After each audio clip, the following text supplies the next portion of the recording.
So we've seen Caitlin Clark at Team USA. And at Team USA was the first time she really spoke properly about the CBA. It's the first time she's spoken about the CBA stuff. I think it's at both Team USA camps the only time she's spoken about the CBA stuff. I think in general, Caitlin Clark is very careful about what she says, and rightfully so, because let's be real. Let's be real. If Demon Caitlin Clark was out there, oh my God, they would hate her. Like, the media would do everything possible to tear her down.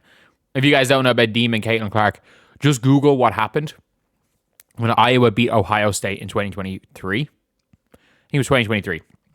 Just Google what happened. Let's just say, there's a reason why Caitlin Clark and JC Sheldon hate each other. But yeah, like Demon Caitlin's a different person. But it says here, Caitlin Clark wants the WNBA and Players Union just get in a room and iron out and shake hands. She said at USA Basketball, that's how business is. You look each other in the eyes, you shake hands, you respect both sides. And Stewie said the same thing. And for me, I'm looking at this whole situation and I'm like, we've now got a situation where there's not enough time left for what's going on right now. This is not going to be solved until they get in the room. Like, this is not going to be solved until that happens. Because until that happens, we're looking at situations where until that happens, it's just going to be constantly sending proposals back and forth with small adjustments.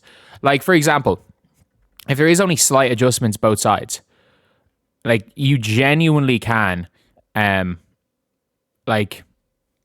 when it's small adjustments, you can go and, in a negotiation room, get those ironed out in 20 minutes.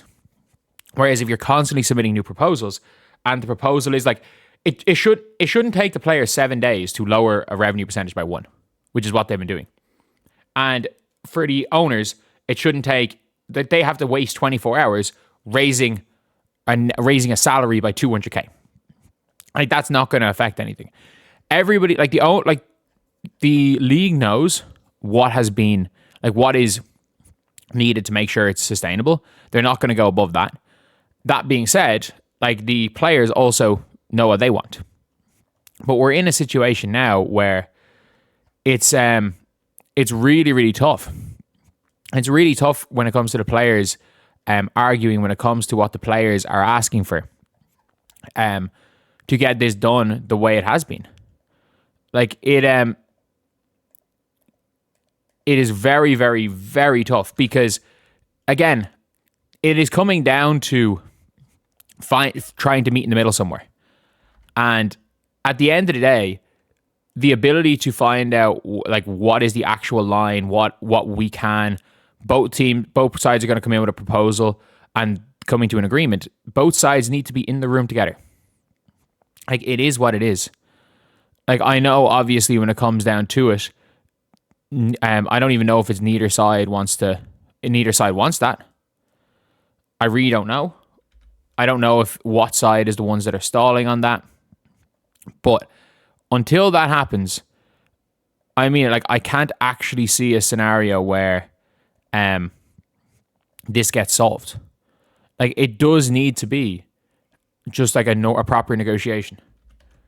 And the problem is with the players is that if you've seen anything with the players, the last time the players had a meeting with the league, the rumor was, oh yeah, it's going to be like actually the last 2 times the players have had meetings with the league, there's been 50 people at the meetings.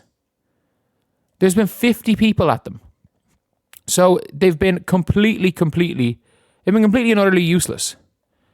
They have been completely useless for the players. Even Stewie's was frustrated to win an All-Star weekend. It's like nothing can get done when 50 players show up.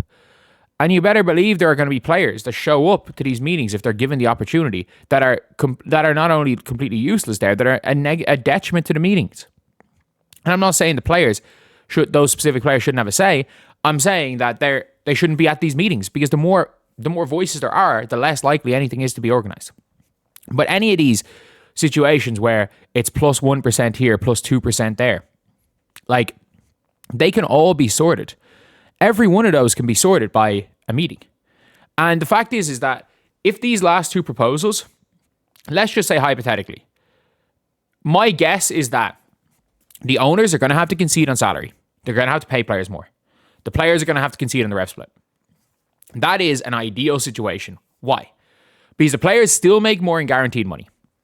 They still have some form of a rev split, so they can still pitch it as a W and a transformational CBA with a 500-600% rev increase. And by the way, like people are like, oh, but what about the middle tier of players? If the mean contract is $400K plus housing, then you have quadrupled your salary in a year.